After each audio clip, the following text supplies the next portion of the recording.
The Iliad, Book 11. Dawn left her splendid Tithonus in bed, and rose to bring light to immortals and men, as Zeus launched Eris, the goddess Strife, down to the Greek ships, a talisman of war clutched in her hands. She shook her stand near the great black hull of Odysseus's ship, which lay in the middle, so a shout could reach Ajax's huts on one end of camp, and Achilles's on the other. These two had beached their ships on the flanks, confident in their manhood. Standing there, she emitted a yell that rose in volume and pitch until it seemed to each Greek that fighting to the death was far preferable to sailing home in their hollow ships. Agamemnon boomed out a command for his men to arm, and did so himself, strapping on sunlit bronze, his greaves first, works of art, trimmed with silver at the ankles. Then he covered his chest with a corselet, a gift from the Cypriot king, Cinyras. News had reached Cyprus that the Greeks were launching a fleet for Troy, and Cinyras sent this corselet as homage to the warlord. It had 10 bands of dark blue enamel, 12 of gold, and 20 of tin. On either side were 3 enameled dragons with arching necks, iridescent as rainbows, that Zeus anchors in cloud as portents for men. And he slung a sword around his shoulders, golden bolts shining in the hilt. The sheath was silver, fitted with golden straps. Then he took up his shield, a crafted glory of metalwork, ringed with bronze, bossed with white tin, and inlaid with dark cyan. A gorgon flanked by terror and rout glaring out of the midnight blue center. The shield was hung with a baldric of silver, upon which writhed an enameled dragon, with 3 heads twisting from a single neck. He set upon his head a 2-horned helmet, with 4 bosses and a horsehair plume, that nodded menacingly on its crest. The spears that he took tapered to bronze points, owned with light. The sky caught their glare, and Hera and Athena thundered in response, honoring the lord of gold-crusted Mycenae. The drivers had orders to keep their horses in a steady line up and down the trench, while the heroes moved forward on foot, in full battle gear. The shout the troops gave when they finally charged filled the dawn sky.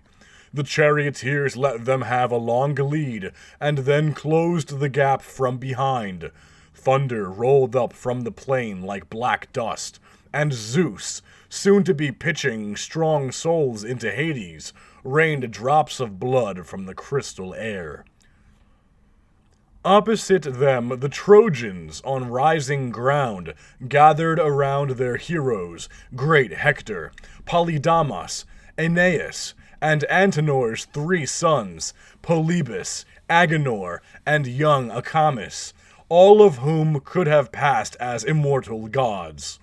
Hector, behind the perfect circle of his shield, shone like a Death Star in a bank of clouds, sometimes passing behind them as he moved from the front lines to the rear, issuing commands, and his bronze flashed like Zeus's lightning. Reapers are working toward each other in a rich man's field, cutting huge swaths of barley or wheat, and the grain falls in piles. The Greeks and Trojans kept coming on. Turning their backs would have meant a disastrous rout. They fought on equal terms, head to head, going after each other like rabid wolves. Eris looked on rejoicing, the only god who took the field that day. All of the others kept their peace, idle in their homes on Olympus's ridges, sulking because the dark cloud, Zeus, meant to cover the Trojans with glory. The patriarch paid them no mind. He sat apart from the others in glorious solitude, looking down at Troy and the Achaean ships. The flash of bronze, men killing and being killed. As long as the holy light climbed toward noon, men were hit and fell on both sides of battle. Toward evening, the woodsman turns home, his hands sore from swinging his axe, and his heart weary from felling tall trees, and all his desire is for the sweetness of food. About that time in the long afternoon, the Danaans broke through, their captains calling each other through the ranks of men, until their valor split the enemy lines. Agamemnon led the way, taking out Bianor, a Trojan commander, and his driver, Oileus. Oileus at least had the chance to jump down and face Agamemnon, but as he charged, the warlord's spear drove into his forehead. Oileus's heavy bronze helm had little effect on the spear's sharp point, which penetrated not only the helmet's rim, but the skull's bone, scrambling the gray stuff inside. So much for these two. The warlord left them there, their naked chests gleaming in the level light, and went on to kill Isus and Antiphus, two sons of Priam, bastard and legitimate, riding in one car. The bastard held the reins, and Antiphus stood by. Achilles once had bound these two with willow branches, surprising them as they watched their sheep on Ida's hills, and later released them for ransom. Now Agamemnon, Atreus' wide-ruling son, hit Isus with the spear above the nipple, and Antiphus with his sword beside his ear, knocking both from the car. As he was busy stripping their armor, he recognized their faces from the time when Achilles had brought them down from Ida and to the beachhead camp. Imagine how easily a lion crushes a pair of fawns in his powerful jaws. He has come to where they lie huddled together on the forest floor and has ripped out their hearts. And though their mother is near, she can do nothing to save them. Trembling herself, she bolts through the thick woods, and sweat glazes her skin as she flees the great cat. The Trojans were chased off, none of them able to help Agamemnon's two victims. Pisander and Hippolochus were next, battle-hardened sons of Antimachus, who, in the shrewdness of his heart and in consideration of Paris's substantial gifts, had argued against surrendering Helen to blonde Menelaus. Agamemnon now took his two sons instead. Together in one car, they were trying to get their rearing horses under control. The reins had slipped from their hands. When Agamemnon charged them like a lion, they fell to their knees in their chariot's basket. "Take us alive, son of Atreus, for ransom. Antimachus's palace is piled high with treasure. Gold and bronze and wrought iron our father would give you, past counting once he found out we were alive and well among the Greek ships." Sweet words, and they salted them with tears, but the voice they heard was anything but sweet. "Your father, Antimachus, if you really are his sons, once urged the Trojan assembly to kill Menelaus on the spot when he came with Odysseus on an embassy. Now you will pay for his highness' offense." He spoke, and knocked Pisander backward out of his chariot with a spear through his chest, and sent him sprawling on the ground. Hippolochus leapt down. Agamemnon used his sword to slice off both arms and lop off his head, sending his torso rolling like a stone column through the crowd. He didn't bother them further, but pressed on to where the fighting was thickest.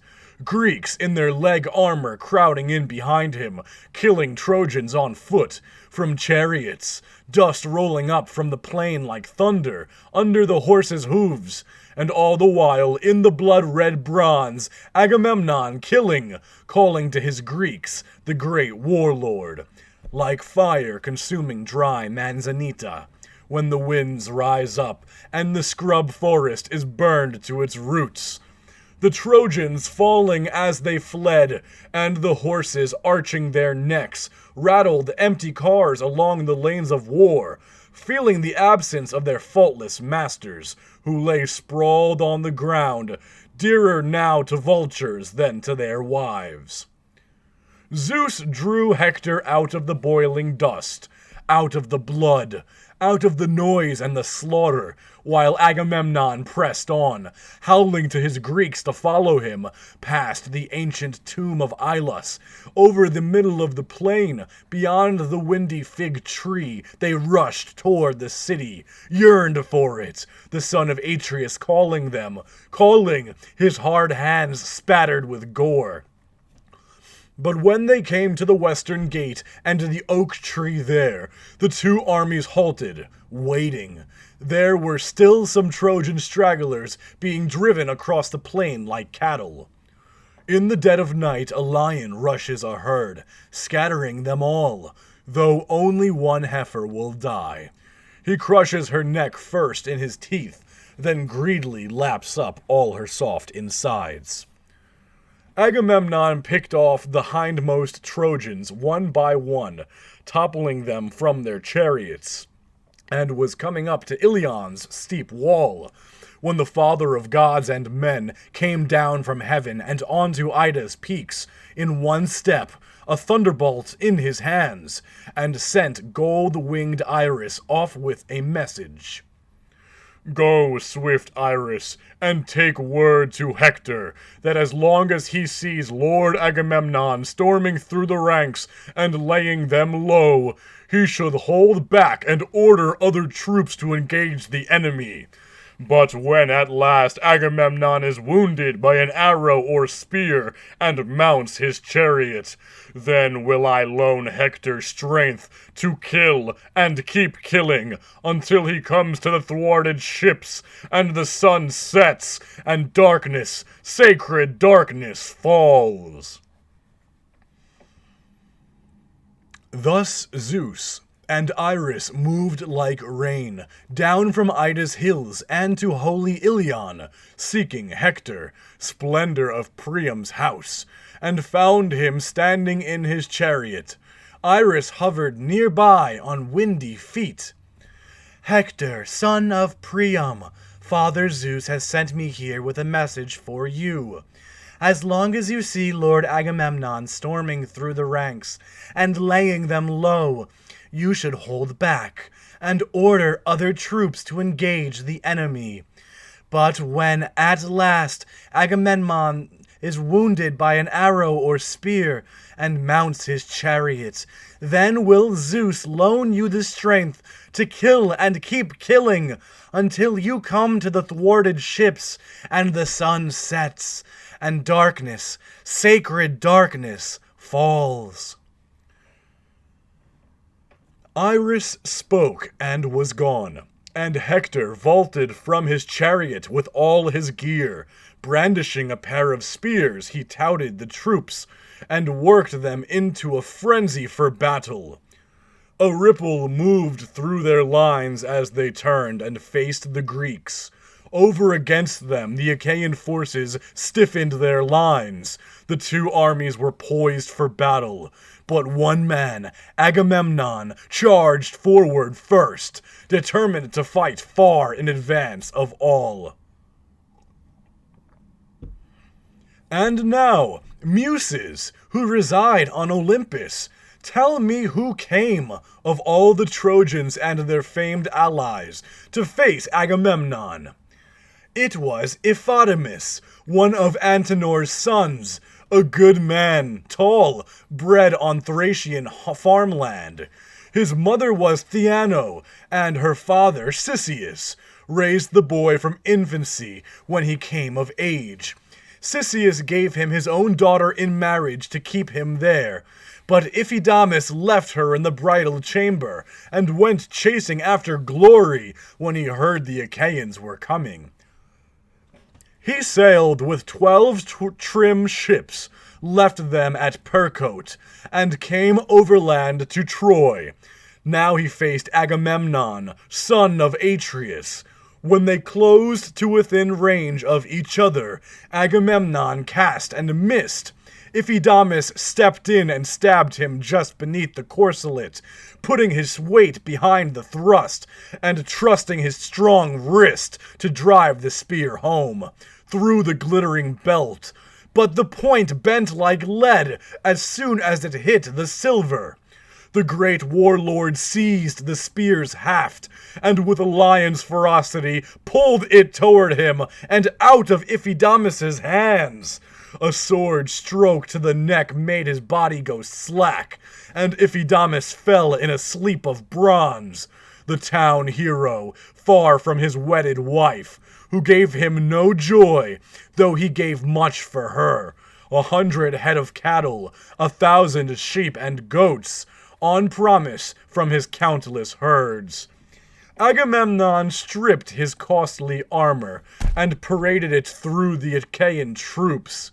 When Antenor's eldest son, Coon, saw his brother fall, his eyes stung with grief. Working his way to Agamemnon's blind side, he lunged with his spear and hit him below his left elbow, the point piercing the forearm's sinew. The great warlord shuddered, but without missing a step, jumped at Coon, who was now hauling his brother Iphidamus away by the foot. The son of Atreus's wind-hardened spear caught him under his shield, and as his limbs went slack, Agamemnon reached over his brother's body to sever his head. So Antenor's 2 sons fulfilled their destiny under the warlord's hands and sank into the gloom. Agamemnon continued his killing rampage with spear, sword, and chunks of rock, as long as blood flowed warm from the wound. But when the wound dried and the blood caked, the pain set in, needling and sharp. As if he were a woman in labor, struggling with the stabbing pain Hera's daughters dispense when they preside at a childbirth. Agamemnon, in agony, leapt onto his chariot and told the driver to make for the ships, then boomed out a final order to his men. "Commanders of Greece, the battle is yours! Keep the war from our ships! Zeus Almighty has not seen fit to let me fight the whole day." And the charioteer lashed the horses on to the beached ships, manes streaming, chests flecked with foam, bellies dust-stained. They bore the wounded warlord from battle. When Hector saw Agamemnon leaving, he called to the Trojans and Lycians. "Trojans and Lycians, Dardanian warriors, be men, my friends, and remember your valor. Their best man is gone, and Zeus has granted me a great victory. Drive your horses directly at them, and win the power and glory."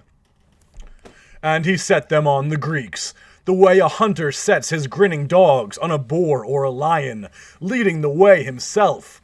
Hector, son of Priam, peer of Ares, bane of mortals, falling on the conflict the way a windstorm falls on the sea and churns the violet water. He killed Odysseus first, and Autonus, and not a few other Danaan leaders, Dolops, son of Clytius, Opheltius, Agalius, Asimnus, Oris, Hipponous, then fell on the common soldiery. Imagine the westerly squalls you have seen battering clouds in a silver sky. The waves curl and blister on the sea below, and lines of spray sheer off in the wind. Hector's assault was much like this, with Greek heads toppling everywhere. He might have driven them once and for all, back to their ships in a final rout, had not Odysseus called to Tydeus' son. "Diomedes, what's the matter with us? Have we forgotten how to fight? Take a stand here with me. There'll be hell to pay if Hector takes the ships." And Diomedes, tough as nails. "I'm in it for the long haul, but our fun won't last long. The god in the clouds has decided to boost the Trojans, not us." With that, he knocked Thymbraeus from his chariot, a spear cast to his left nipple, while Odysseus took out Molion, his godlike protege. They left them there with no more fight in them, and moved on, working as a team, spilling guts like a pair of boars that fall on a pack of dogs, turning the Trojans back and giving the Greeks a welcome respite from Hector's onslaught. Two of their more notable victims were from Percote, sons of Merops, a skilled prophet who would not allow his sons to go to war. They went anyway, led on by death's blackness. Diomedes robbed them of their lives and armor. Odysseus did the same for Hippodamus and Hyperochus. Zeus, observing from Ida, reached down and stretched the battle line out evenly. The killing continued. Diomedes wounded the hero Agastrophus, Paeon's son, on the hip with a thrust of his spear. Agastrophus looked for his horses, forgot where his driver was holding them, and lost his head. He was dead before long. When Hector spotted Odysseus and Diomedes across the ranks, he mounted a charge. His shout brought with him battalions of Trojans. Diomedes, always there when you needed him, shuddered when he saw Hector coming on, and said to Odysseus, who was a few yards away, "Here comes Hector, like a damned avalanche. Let's hold our ground and beat him off." He spoke, poised his long-shadowed spear, and cast a good hard shot to Hector's head. The spear point ricocheted off the helmet's rim, bronze off bronze. Apollo had given him this 3-ply crest, and never touched his skin. But Hector bounded back an amazing distance, and took cover in the crowd, down on his knees, with one hand on the ground. He blacked out for some time, and then, while Diomedes was tracking down his spear, revived again, mounted his chariot, and drove off through the throng, escaping a darker fate. Diomedes ran after him with his spear, shouting, "Got away again, didn't you, you dog? By the skin of your teeth! Apollo has bailed you out once more. You must be a regular devotee, praying each time you go out. I'll finish you off next time we meet, if I have a god on my side. Meanwhile, let's see who gets my business now." He spoke, and proceeded to strip the armor from Agastrophus. But Alexander, Helen's fair-haired lord, was aiming an arrow at the son of Tydeus, bracing himself against a pillar on the tomb of Ilus, a Trojan elder in days gone by. Diomedes had unstrapped the gleaming corselet from Agastrophus's torso, and was busy removing his shield and heavy helmet, when Paris drew the arrowhead back to the grip, released the shaft, and scored a hit, the arrow passing through the instep of Diomedes' right foot and sticking in the ground. Paris laughed, and jumping out of his blind, crowed, "You're hit! My arrow didn't miss! I wish it had gone in your gut and killed you, so the Trojans could have some breathing room. They're trembling like goats before a lion." There was no hint of fear in Diomedes' response. "You sissy, curly-haired pimp of a bowman, why don't you come down and fight me man to man, and see how far your bow and arrow get you? Boasting because you scratched my foot. I might as well have been hit by a woman or imbecile child. A weakling's weapon is blunt. When I throw a spear, it kills you on contact. My throw makes it sharp, and your widow's cheeks are torn with grief. Your children are fatherless. Your blood reddens the earth, and you rot, with more birds than women around you." When Diomedes finished, Odysseus stepped in front of him with his spear. Diomedes sat down behind him and pulled the arrow from his foot. The pain was sickening. He limped onto his chariot and told the driver to head for the ships. This left Odysseus alone. Every Greek in the vicinity had fled in fear. Troubled, Odysseus said to no one but himself, "Now what? It will be bad enough if I lose my nerve and run, but worse yet if I am caught here alone, as I will be, since Zeus has scattered all the Danaans. But why am I talking to myself like this? I know only cowards depart from battle. A real warrior stands his ground, whether he is hit or hits another."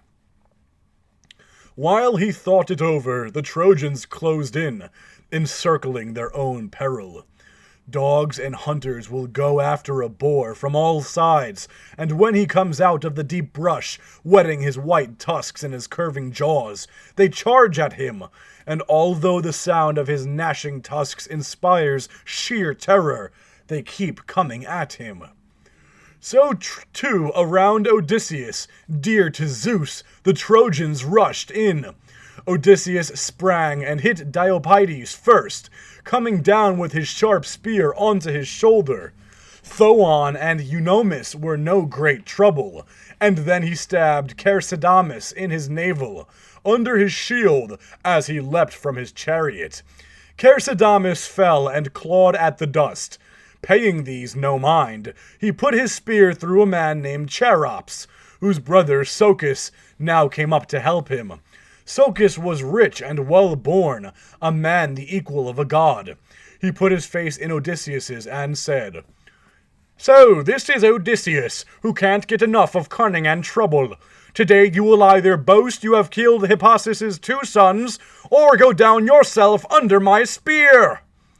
And he hit the circle of Odysseus' shield with such force that the spear fought its way all the way through, penetrated the metal of the ornamented corselet, and ripped the flesh from the side of his ribs. But Pallas Athena would not let it pierce his inner organs. Odysseus knew the wound was not fatal.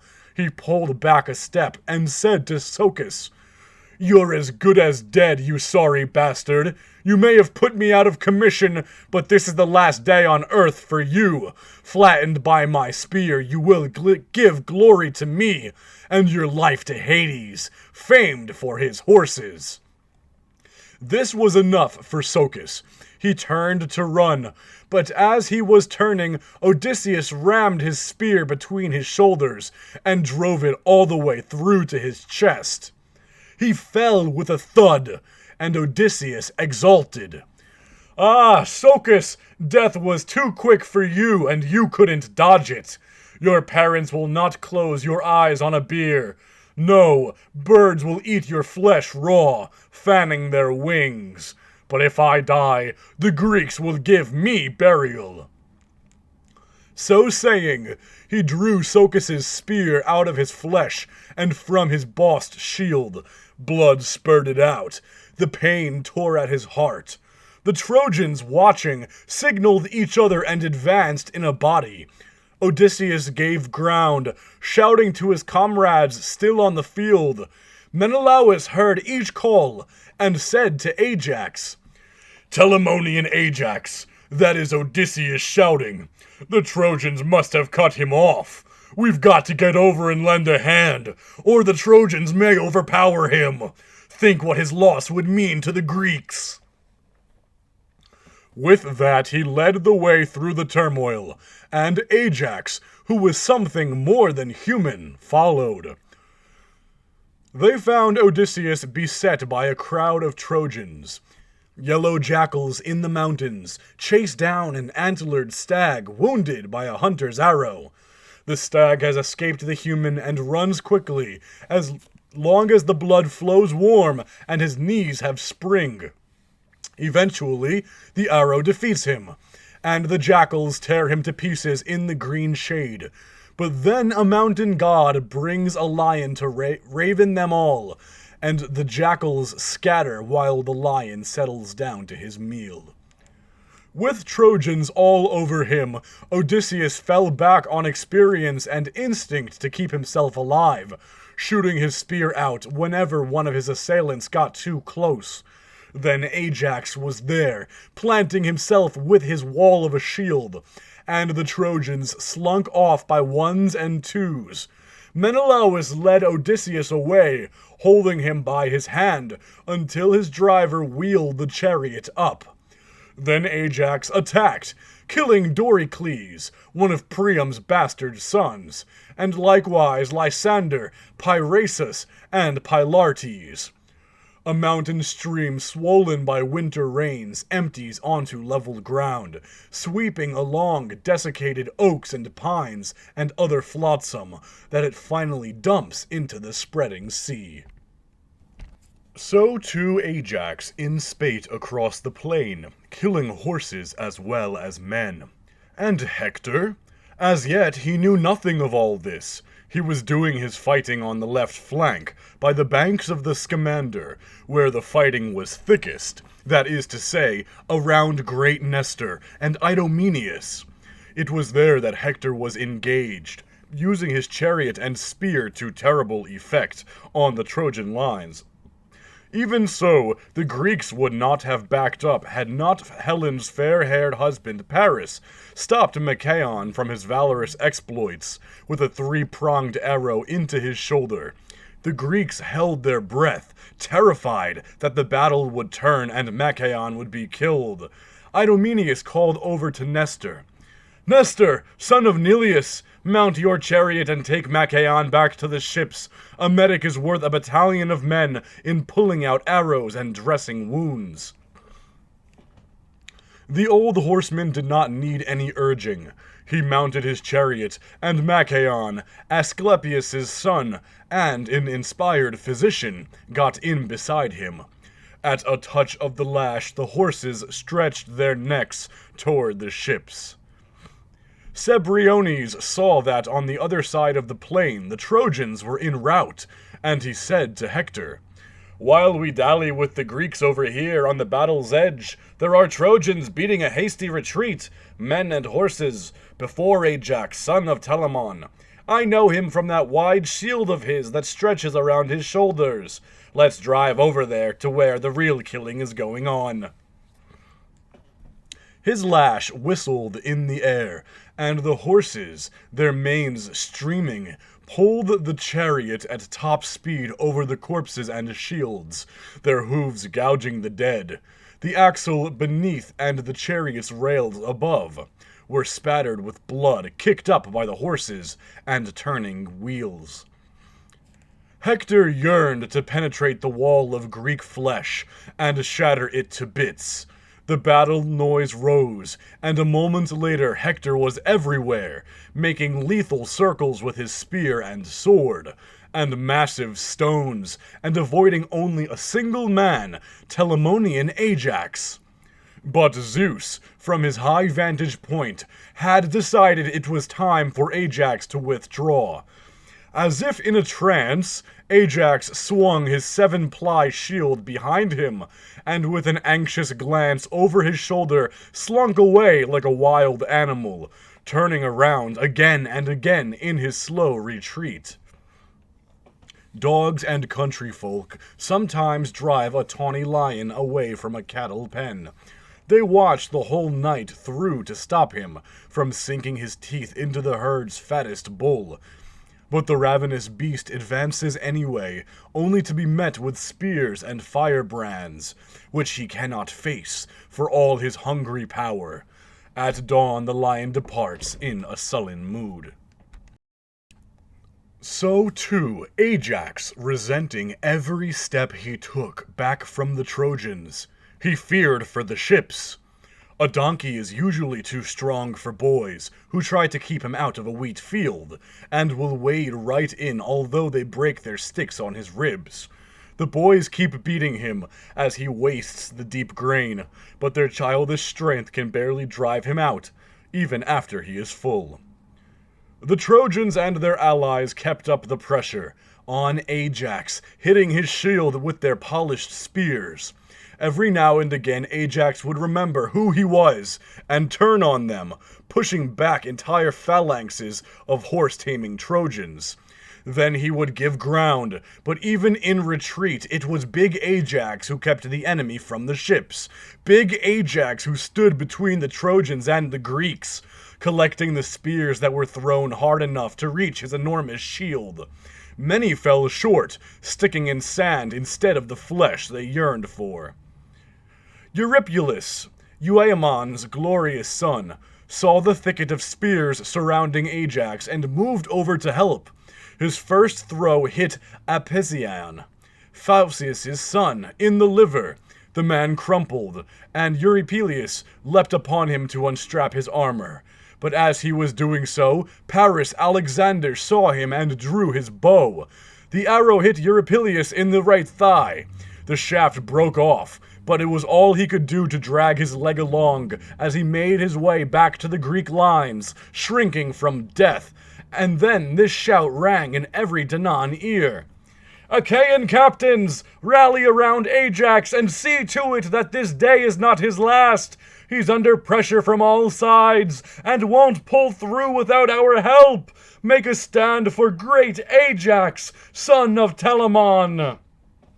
Thus the wounded Eurypylus, who was soon surrounded by Greek troops leaning their shields on their shoulders and holding their spears high. Ajax managed to get over to this group, and when he did, turned and took his stand. So the fight went on, like wildfire burning. Meanwhile, the sweet glazed mares of Neleus had pulled Nestor and Machaon with him out of the battle and into the Greek camp, and Achilles saw them as they went by.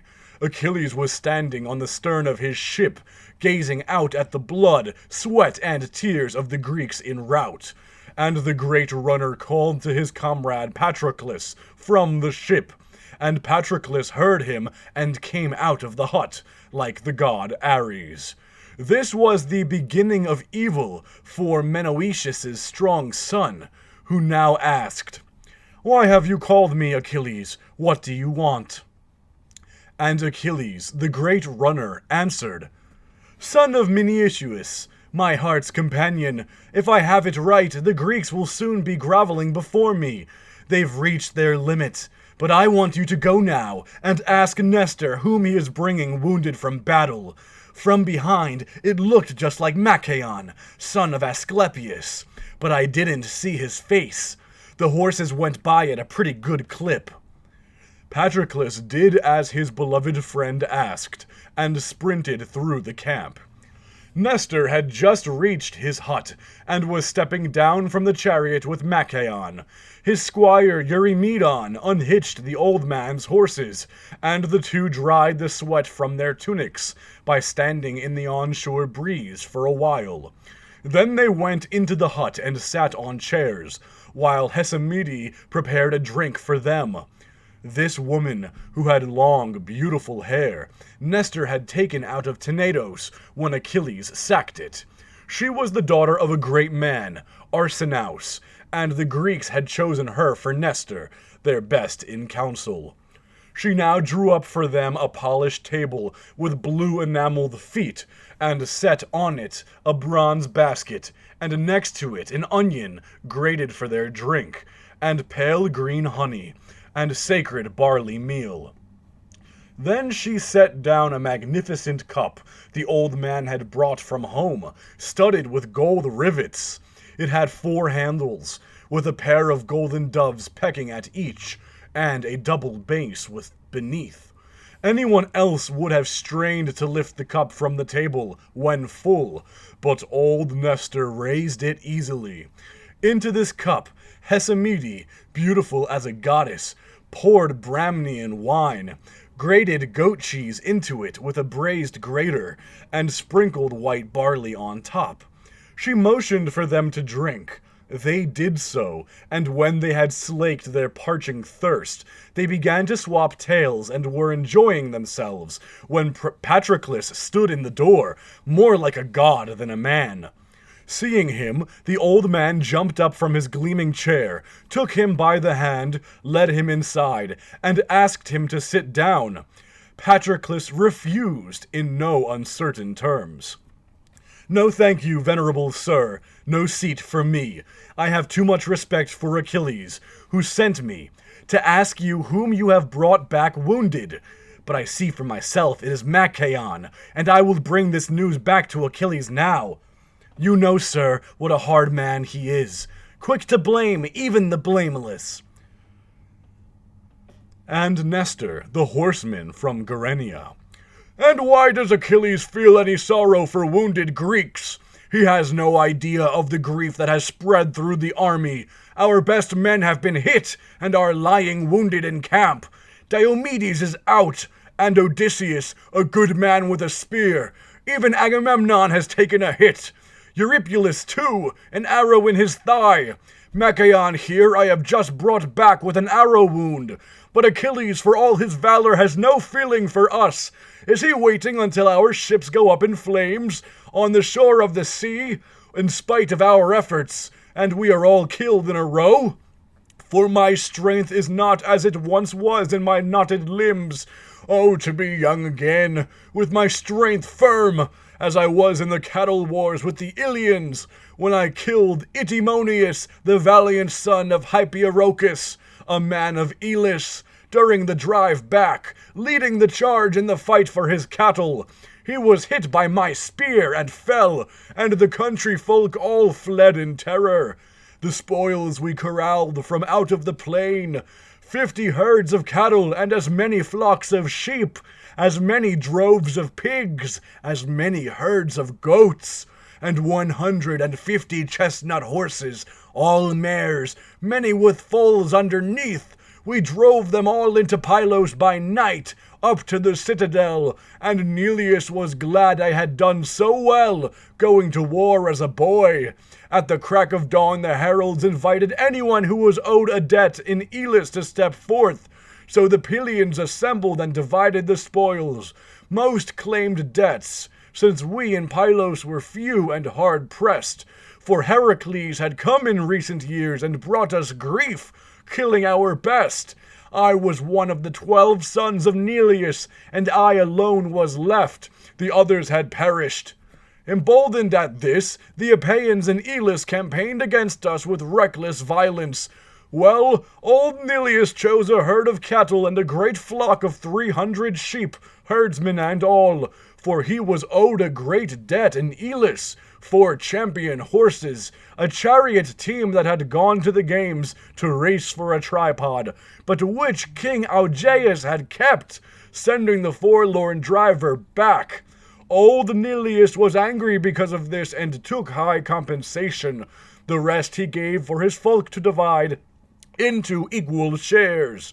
We were in the midst of all this distribution and offering sacrifice throughout the city, when on the 3rd day the Achaeans arrived, infantry and horse at breakneck speed, and with them were the 2 Molynais brothers, and still just boys who didn't really know war.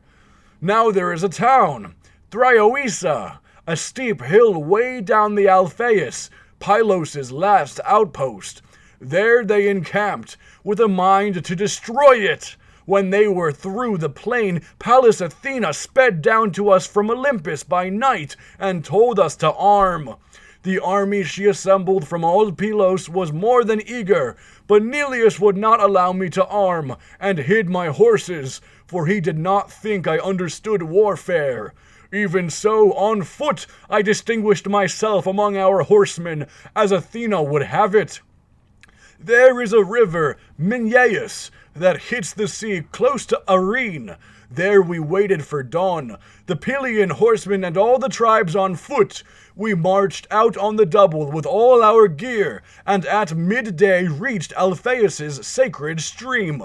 There we offered sacrifice to Zeus Almighty, a bull to Alpheus, a bull to Poseidon, and a heifer of the herd to the grey-eyed one. Then we had our supper by platoons, and settled down to sleep in full battle gear along the river banks. The Achaeans were deployed around the city, determined to destroy it. But before they could, a great battle loomed. We attacked at daybreak, saying our prayers to Zeus and Athena, and in that conflict I was first to kill my man and take his horses. This was Mulius, Augeas' son-in-law, husband of his eldest daughter, blonde Agamede, who knew every medicinal plant on earth. I hit him with my bronze-tipped spear as he charged, and he fell in the dust. I leapt on his chariot and took my stand with the foremost fighters. The Achaeans fled when they saw him fallen, the leader of their horse and best man in battle. I went after them like a black hurricane, and took 50 chariots, and beside each one 2 men felled by my spear bit the dust. And I would have killed the 2 Molianes also, had not their father, the wide-ruling earth-shaker, saved them from war in a thick shroud of mist. Then Zeus granted the Pylians great power.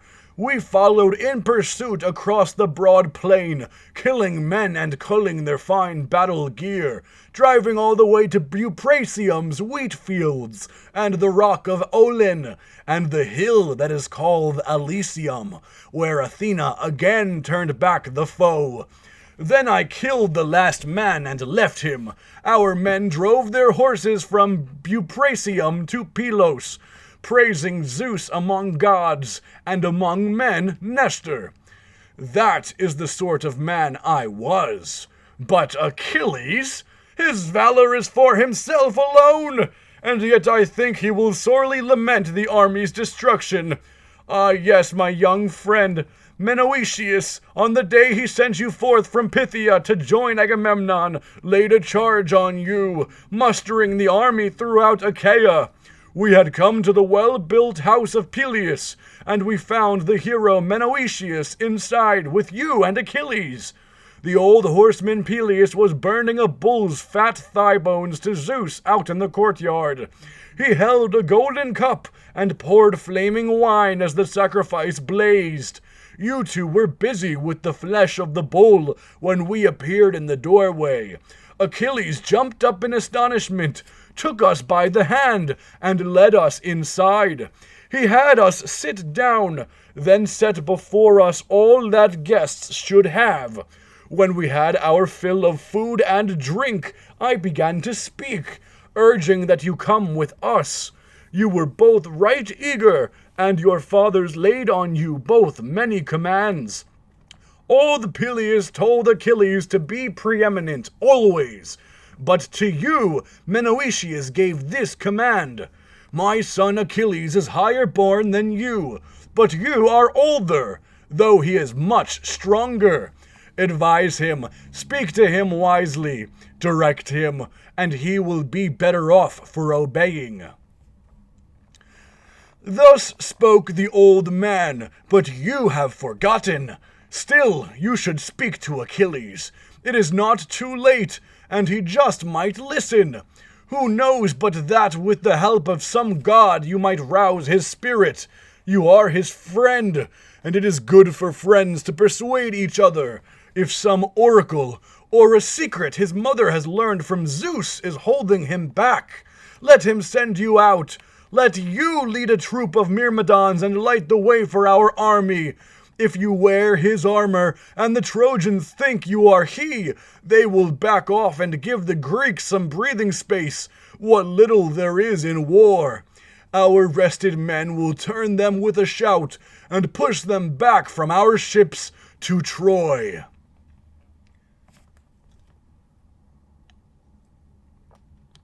This speech put great notions in Patroclus's head, and he went sprinting down the line of ships to Achilles.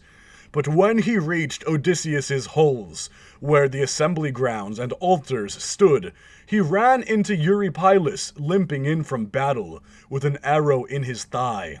Sweat poured down his neck and shoulders, and black blood pulsed from his terrible wound.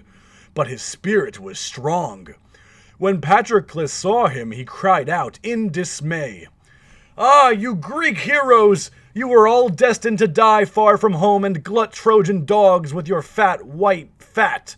Eurypylus, tell me, is there any way to hold back Hector now, or will we all go down beneath his spear?"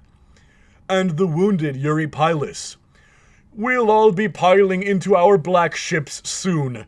We have no defense left. All our best have been hit and are laid up in camp, and the Trojans only get stronger." lend me a hand here. Lead me back to my ship, and cut this arrow out of my thigh. Wash the blood off in warm water, and put some soothing poultices on it. The good stuff. They say Achilles taught you and that he learned from Chiron, the just centaur. Our medics, Podalirius and Machaon. One is laid up wounded and needs a doctor himself, and the other is out there fighting the Trojans.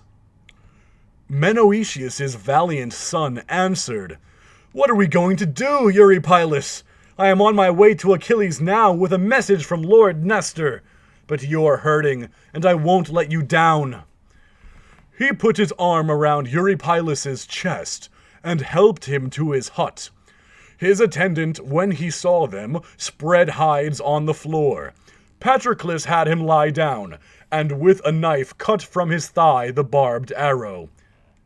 He washed the wound off with warm water, and patted it into a bitter root that he had rubbed between his hands, an anodyne that took away the pain. The bleeding stopped, and the wound was dry.